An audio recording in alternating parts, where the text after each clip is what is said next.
Assalamualaikum warahmatullahi wabarakatuh. Pada pertemuan kali ini kita akan mempelajari tentang pengaturan asas dan sifat perjanjian. Pengaturan perjanjian pada bab 2 buku 3 Kitab Undang-Undang Hukum Perdata dimulai pada pasal 1313 sampai 1319 KUH Perdata. Berisi tentang ketentuan umum terdiri dari batasan perjanjian pada pasal 1313, macam-macam perjanjian pada pasal 1314 dan berlakunya suatu perjanjian pada pasal 1315. Tentang syarat sahnya perjanjian pada pasal 1320 KUH Perdata telah didiskusikan pada pertemuan sebelumnya. Demikian juga tentang pasal 1338 akibat dari perjanjian diatur pada pasal 1338 sampai 1341 Kitab Undang-Undang Hukum Perdata. Namun pembahasan mengenai asas-asas perjanjian akan dibahas pada pertemuan kali ini. Selanjutnya tentang penafsiran perjanjian. Asas kebebasan berkontrak sebagaimana didasarkan pada pasal 1338 ayat 1 KUH Perdata yang berisi tentang semua perjanjian yang dibuat secara sah berlaku sebagai undang-undang bagi para pihak yang membuatnya. Dari kata semua disitulah tersirat adanya asas kebebasan berkontrak.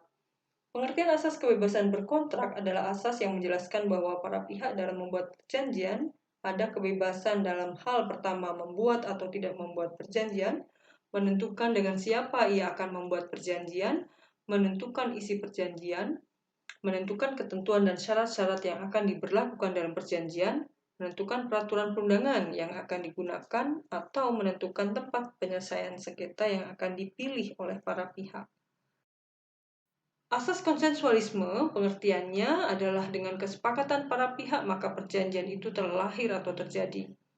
Untuk lahir atau terjadinya perjanjian cukup dengan adanya kesepakatan para pihak. Jadi tidak harus dipenuhi 4 syarat sahnya perjanjian tersebut. Selanjutnya pengertian sepakat didasarkan pada pasal 1321 KUH Perdata yang berisi tentang tiada kata sepakat jika di dalamnya terdapat paksaan, kekhilafan, dan penipuan.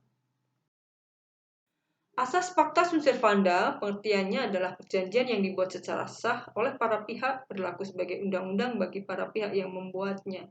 Jadi di sini jika ada pelaksanaan hak dan kewajiban, maka apa yang dilaksanakan itu sesuai dengan perjanjiannya. Demikian juga jika ada permasalahan, maka proses penyelesaiannya berdasarkan pada perjanjian yang dibuat oleh para pihak tersebut. Asas pacta sunt servanda dikenal juga dengan asas kepastian hukum atau asas mengikatnya perjanjian sebagai undang-undang. Perjanjian digunakan sebagai pedoman dalam pelaksanaan, penanganan, dan penyelesaian perjanjian. Asas itikat baik didasarkan pada pasal 1338 ayat 3 yang berisi tentang perjanjian dilaksanakan dengan itikat baik.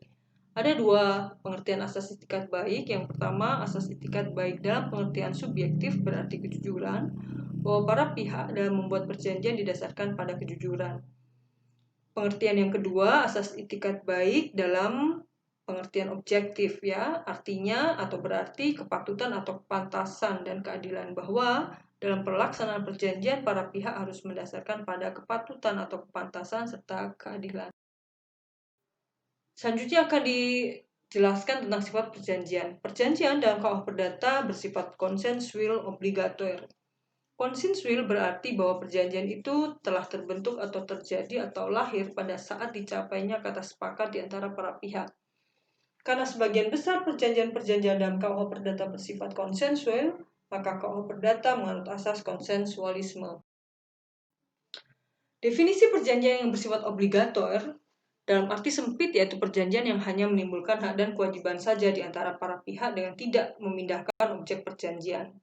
Sedangkan dalam arti luas ada 2 pengertian. Yang pertama, menimbulkan hak dan kewajiban saja di antara para pihak dengan tidak menimbulkan objek perjanjian, contohnya pada perjanjian jual beli. Pengertian yang kedua, membebaskan seseorang dari kewajiban yang sudah ada. Menurut para pakar disebut perjanjian liberator. Contohnya misalnya dalam pembebasan hutang sebagai salah satu cara berakhirnya perikatan, yaitu bahwa hanya seseorang yang berkewajiban untuk membebaskan hutang.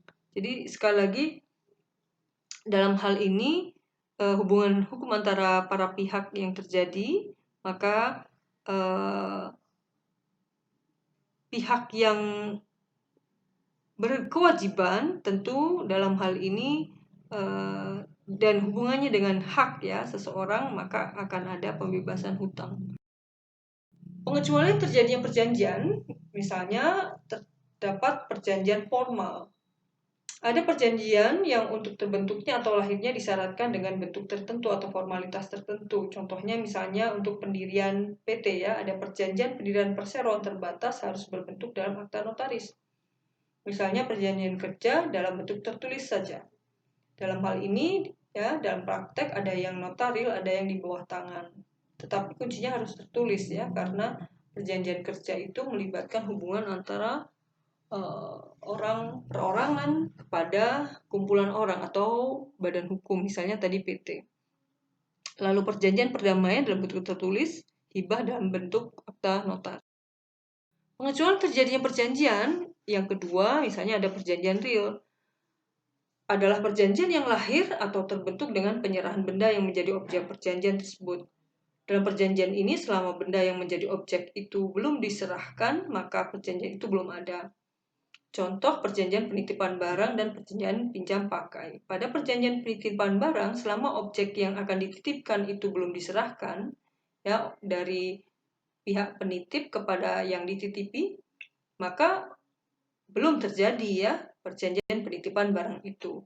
Demikian halnya pada perjanjian pinjam pakai. Ya, bagi pihak yang akan meminjamkan barang belum menyerahkan barangnya kepada orang yang mau meminjam, maka dalam hal ini tidak akan ada fungsi dari pelaksanaan perjanjian itu bahwa seseorang akan menggunakan ya barang tertentu tersebut dalam periode yang telah disepakati bersama. Jadi kalau barangnya tidak diserahkan ya tidak akan terlaksana itu perjanjian pinjam pakai.